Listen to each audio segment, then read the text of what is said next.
Vasudevaya.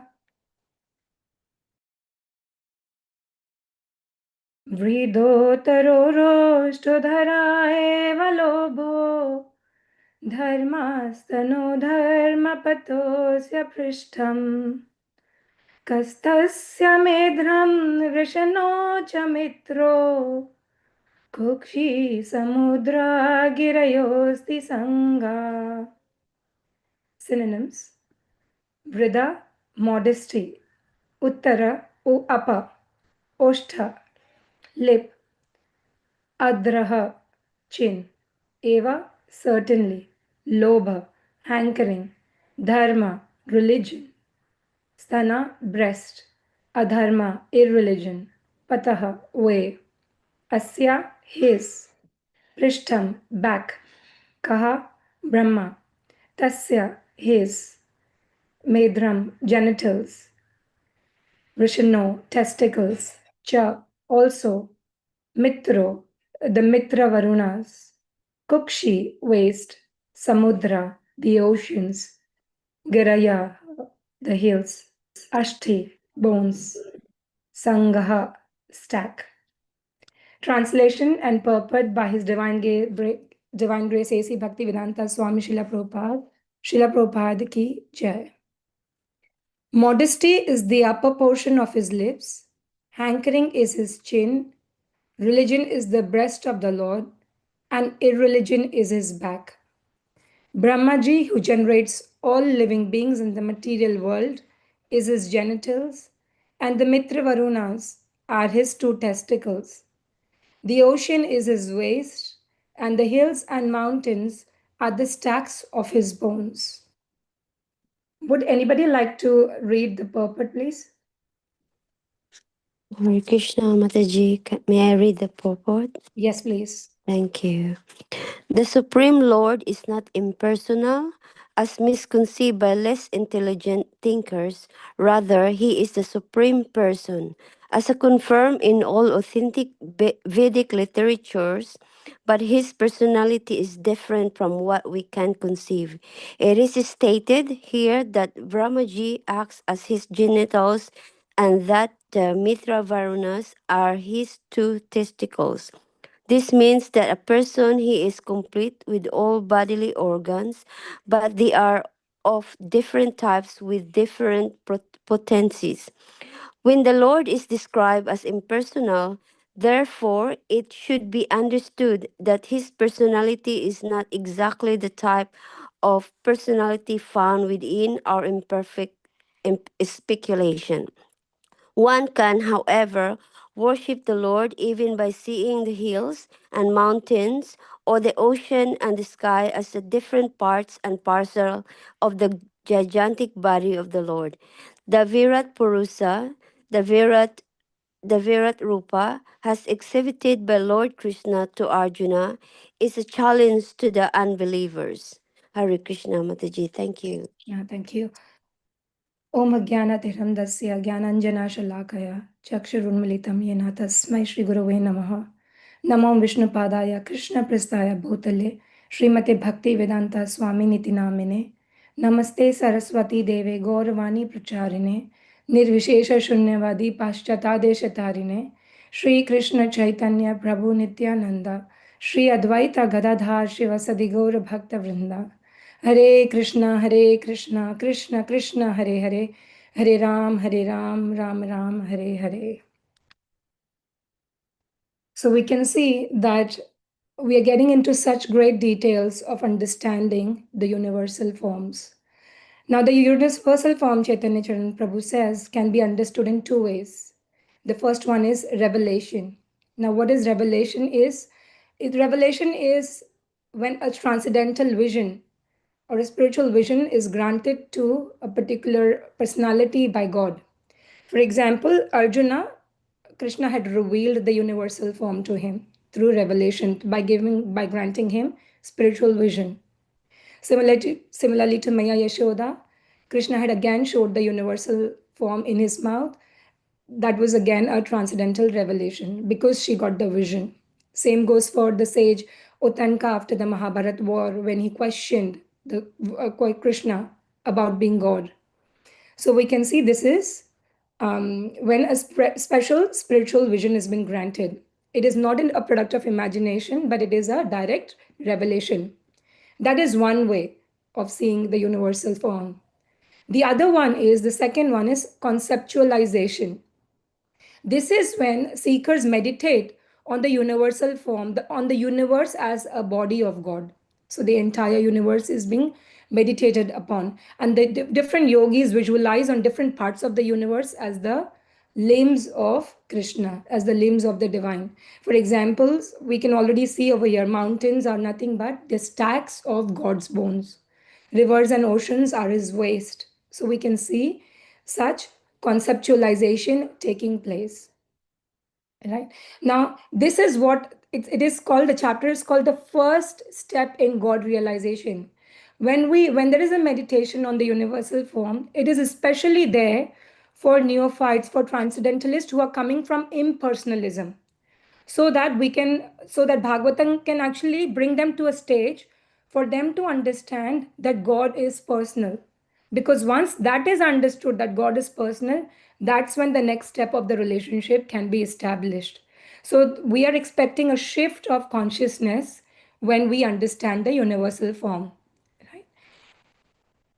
When we whatever we have been going through since the past 10 days, whatever we read today, whatever we have read just now, has made me wonder about Krishna's vastness. How big is he? Like, his body parts are, reciprocate with different parts of the universe.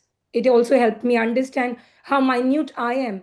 Since I won't be able to conceive this. I'm not able to conceive this in entirety. I'm reading this. I'm trying to draw a picture, but I'm not able to conceive the magnanimity of Krishna. It helps us to come to the mode of pure goodness. But I consider it my utmost good fortune that we are able to read this, because this will help us understand, help us see Krishna everywhere in this world. Right? Srila Prabhupada gives a practical example. When we love our children, when we see the shoes of the children, our child, then we think about our child. When we look at his favorite toy, we'll think about our child again. So that we immediately draw our attention towards our child. When we hear his voice, we again start thinking of our own children. So this is very practical. So the moment we understand universal form, when we look at the mountains, we will immediately understand. When we look at the ocean next time, we go to the beach, we look at the ocean, probably a thought will come to our mind where we see that this is Krishna's waist. How beautiful is Krishna's creation.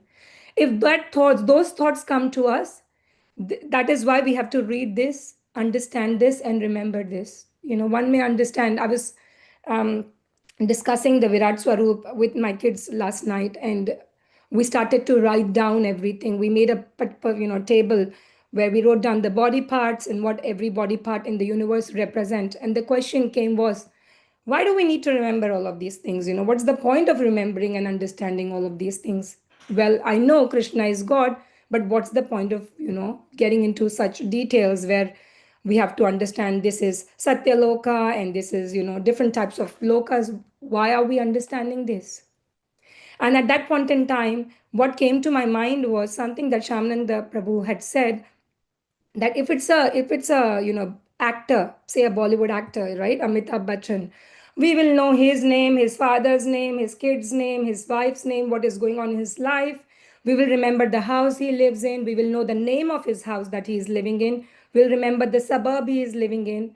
We will remember the shows he has done, the movies he has done, the bankruptcy he has gone through. If we can remember so much, right, about a Bollywood actor or any other actor or any other person around us for that matter, when it is of no use to us, how can we not pay attention to the little details that Srila Prabhupada is providing us in Srimad Bhagavatam? Because this is very important for us to remember, because this will help us to see Krishna everywhere. Right? And this will help us, if ever a doubt comes, this will help us to rise above that imperfect speculation.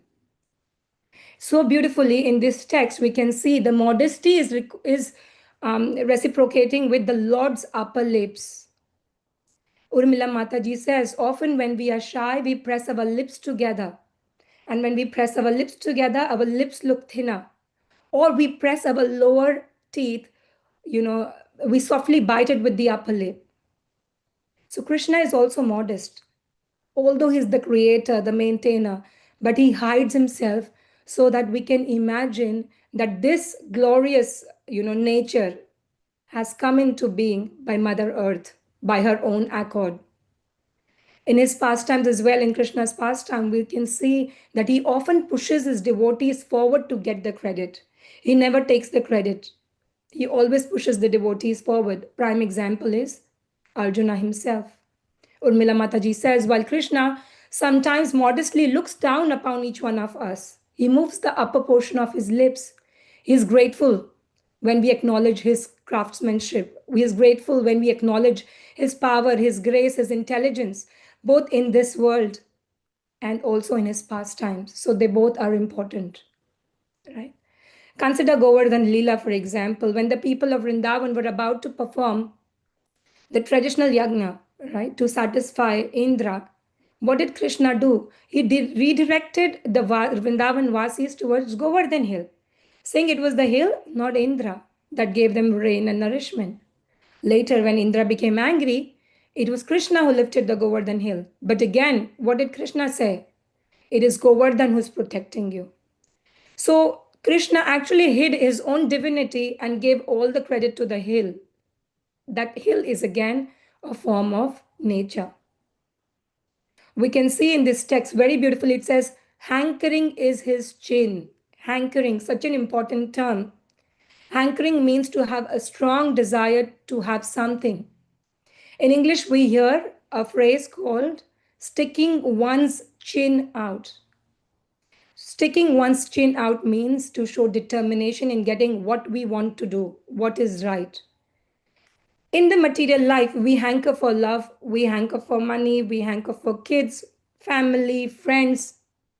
But Krishna, who is the source of everything that is original in this world, is also the source of original hankering, of which ours is but a reflection. Ours is only a reflection. His hankering is what? His hankering is to have great pastimes with devotees around us, with devotees who love him. His hankering is to please those who love him. Krishna is always trying to please his devotees. It's a reciprocal relationship. And that hankering actually rests on his chin. So today, when we look on Krishna's photo, when we look at a picture of Krishna, at the deity of Krishna, we have to look at his chin. He is hankering for us. Are we hankering enough for him? Is something that should come to our mind. Am I hankering enough for him? Krishna, we have already read in Canto 1 when we were discussing the pastime of Narad Muni, where Krishna explained to Narada the reason for his sudden disappearance. So, just to refresh, Narada, Krishna appeared and then disappeared from his sight, and Narada was hankering for his darshan again. To which Krishna said, "You have seen me only. You have only once seen me, seen my personal form, and this was only to increase your desire for me. Because the more you hanker for me, the more you will be freed from material desires." I'll repeat that. The more you hanker for me, the more you will be freed from all material desire. Right? Srila Prabhupada mentions again in Chaitanya Charitamrita that eagerness is the price one has to pay to achieve success in Krishna consciousness. I'll repeat that again. Eagerness is the price one has to pay to achieve success in Krishna consciousness. We should at no point in time think that Krishna is playing a cruel trick on his devotee, some sort of hide and seek game with Narad Muni. No, he is not doing that. He is only doing this so that we can permanently go back to him. He does not want us to temporarily move to him. We want to permanently go back to him. And that will happen when the hankering is really increasing and when the material desires then automatically decreases. And Srila Prabhupada says, of course, we are not no Narad Muni that the hankering is going to increase just like that. Prabhupada says we have to go on serving Krishna, and this will increase our hankering. Just like Narada, who kept on serving Krishna, who kept on traveling between universes, serving, chanting Lord's glories. And that will increase the hankering. Right? Another thing that is described here is ocean is his waist. Ocean is his waist. And ocean is such a beautiful thing. Everything in nature that we see has a reciprocal relationship with God. It's not just humans or devotees that have a reciprocal relationship. It is also the nature that is having a reciprocal relationship. And I'll give you an example from Gopal Champu, which is written by Jiva Goswami, which is a commentary on Krishna's pastimes, very beautifully in poetic and prose form. It describes different pastimes, childhood pastimes of Krishna. So, this is a time when Krishna and Balram, along with his friends, they go to the ocean and they're looking at the ocean for the very first time. So, they were really young, and this is the first time they have a look at the ocean. Right? The moment they look at the ocean, Balram says, "Look at how vast the ocean is." Right? Now, they are filled with wonder at the vastness of the ocean. But the moment the ocean sees Krishna and Balaram, ocean recognizes the divine presence of the brothers. What happens? The waves becomes very elated, and then there is a gesture of reverence, right? And I'll read out something that the ocean says. The ocean says, it's very beautiful. So this is what Krishna says, right? Krishna says, he's coming close to embrace us by those rolling waves. He's smiling by his many balls of foam. He's spreading his nostrils wide to smell the forms of makaras in the waves, marked with thousands of turtles with raised backs, appearing to be eyes. He's looking at us. With the sound of millions of clouds rumbling, he's playing the welcoming music. He's dancing, expressing various emotions with his limbs by the waves. The ocean is making an offering in his folded hands by the whirlpools, which reveal gems rare for endeavoring kings who have conquered all enemies. So we can see that ocean is offering all respects to Krishna the moment he realizes that this is God, though he is divine.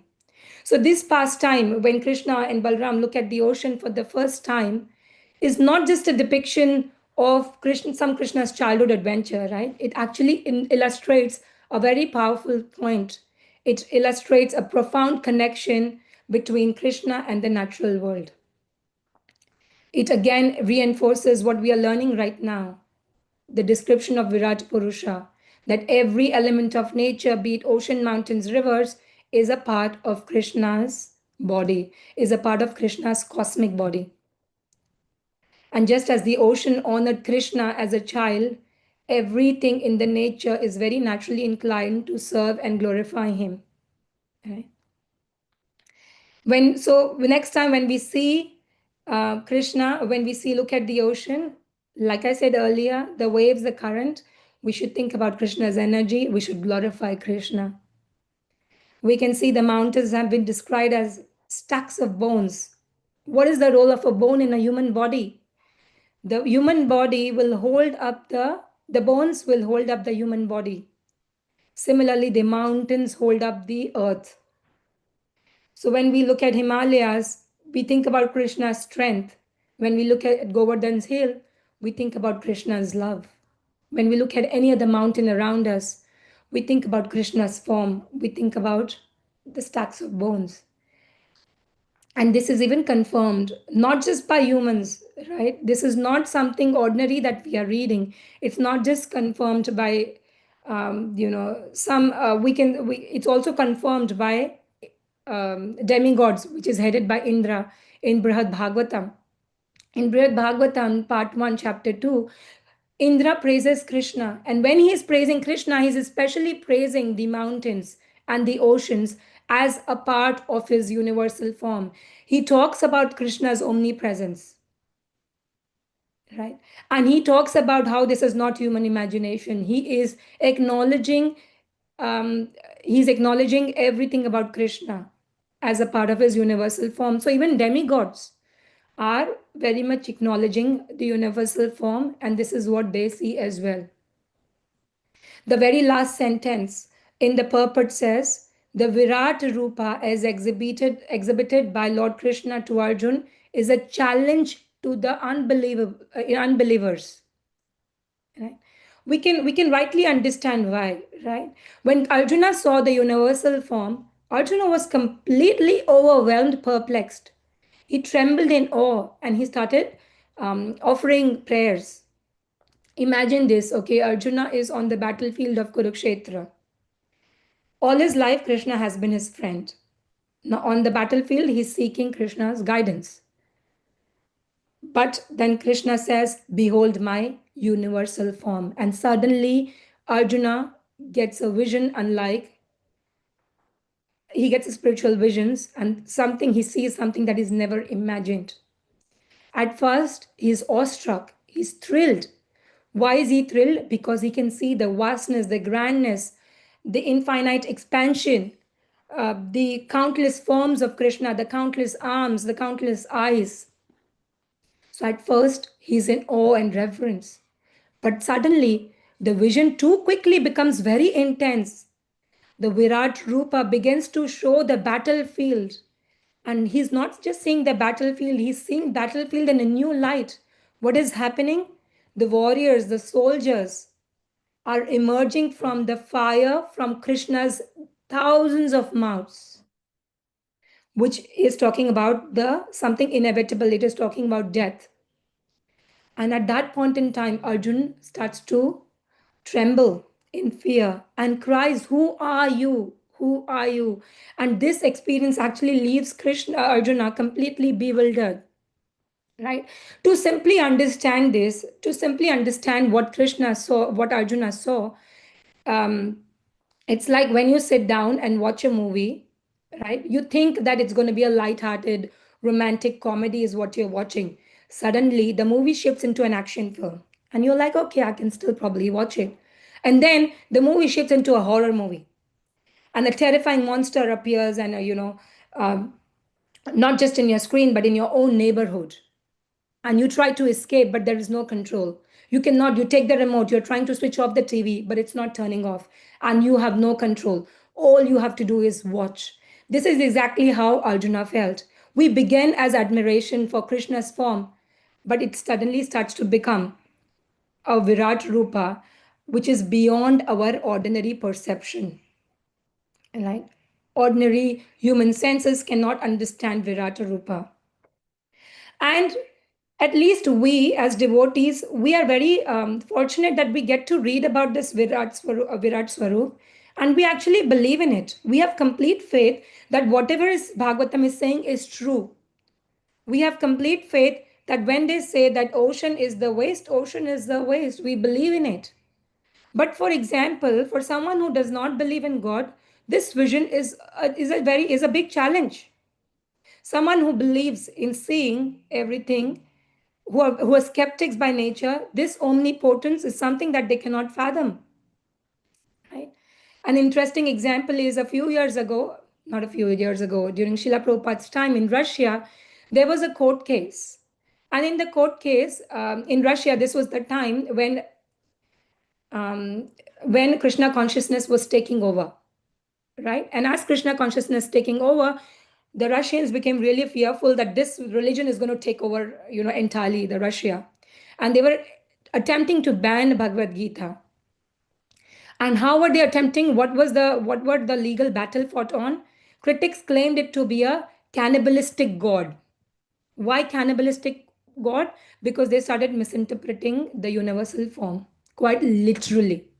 Like literally is the word over here. What they started saying, they started using Virat Rupa is a vision, is just a vision. But what did they started saying? That this is a god that eats people, because the universal form has been described in Bhagavad Gita, right? So we can see it is not easy for non-believers to start accepting this Virat Rupa. It's a challenge to unbelievers because it reveals the divine as overwhelming, universal, and beyond the ordinary comprehension. right? But I would like to conclude with Brahmaji's prayer, Brahmaji's prayer that he offered when he took away the calves and the cowherd boys, onto the clouds, put them to sleep there. And then he came back after a year. And what did he see? Everything was there, everything was working as per normal.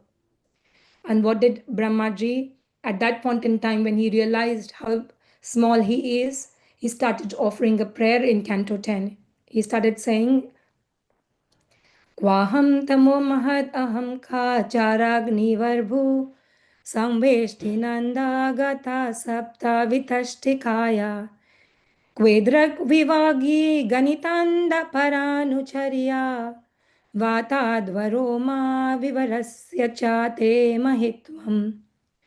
What am I, a small creature measuring 7 spans of my own hand? I am enclosed in a pot like universe composed of material nature, the total material energy, false ego, ether, air, water, and earth. And what is your glory? Unlimited universes pass through the pores of your body, just as particles of dust pass through the openings of a screen window. To which Srila Prabhupada says to the same prayers that Lord Brahma could understand his actual position. Though Lord Brahma is the supreme teacher of the universe, he is in charge of production of material nature, everything in material nature, still he could understand that how minute he is. Right? So we are nothing but little specks in this cosmos, in his cosmos. But he sees us, he loves us, and he reveals himself to us when we sincerely desire him. So when we read about Virat Swarupa, we must sincerely hanker for him. We must sincerely desire him. The Virat Rupa can only shock the material consciousness. To a spiritual consciousness, it draws attention to the majesty, to the grandness of Krishna. But is that the final goal? No. The final goal is not Krishna's greatness. The final goal is Krishna's sweetness. And that sweetness comes with Harinam Sankirtan, with chanting. Krishna Deva Krishnasya Mukta Sangha Param Vrajet. Simply by chanting the holy name of Krishna, one is freed from the material bondage and returns back to Godhead. Bhakti Vinod Thakur says, remembrance of holy name naturally leads to seeing everything as related to Krishna. So when we chant the holy name, we will naturally see everything around us related to Krishna, including the nature around us. That will naturally start coming to us when we start chanting the holy name of the Lord. So the universal form is meant to enhance our remembrance of Krishna. But that is not the primary attraction of a devotee. A devotee's heart is naturally drawn to Krishna himself. However, when times are weak, universal form can actually help us to understand and deepen our relationship with Krishna. So that is all I had to share with you on this particular verse. Just tried my humble attempt to glorify Krishna, his universal form. And if you have any questions, comments, corrections, please feel free to share that. Thank you. Stan, this was such a nice class. This was such a beautiful class. The mentioning of revelation and conceptualization, then um, the remembrance of Krishna, the way Krishna also is connecting himself with the nature. Everything was just perfect. One thing I want to say about when you're speaking to Neil and Nadia about the detail, why we need to know the detail. Yes. My spiritual master always says, love is in the detail, and we try to put in practical application especially when we meet new people. We ask them some questions, and then based on those details, then we understand, okay, how to then become friends with them and then slowly guide them into Krishna consciousness. So it's very important that when we meet someone first time, and actually we should go out of our way to just meet new people, welcome them and all that, and ask some details whereby they also feel that yes, I am actually acknowledged here, and they consider me as one of them, and some importance is given to the relationship. Yes. So finding out the details of a new person, and then helping them out in the journey is very important. So details are important, definitely. Yes. Hare Krishna. Hare Krishna. Thank you, Prabhu. Anybody else? Hare Krishna Mataji. Hare Krishna. It felt like a blessing to hear the session, and I'm really sorry that it's supposed to be finishing at 7. But we will continue, obviously, more to the session tomorrow. But no, it was really divine to hear that. Thank you. Thank you so much, Mataji. Thank you for joining. Okay, I think we will conclude here. Grantaraj Srīmad Bhāgavatam ki jai, Srila Prabhupada ki jai. We hope and pray that we can see Krishna everywhere today, wherever see today, tomorrow, and forever. Thank you so much. Hare Krishna. Hare Krishna. Thank you. Hare Krishna Mataji. Thank you so much. Hare Krishna Mataji. Hare Krishna. Thank you very much for the beautiful class. I'm hankering for Krishna forever. Thank you, Mataji. Hare Krishna. Hare Krishna. Thank you, Mataji.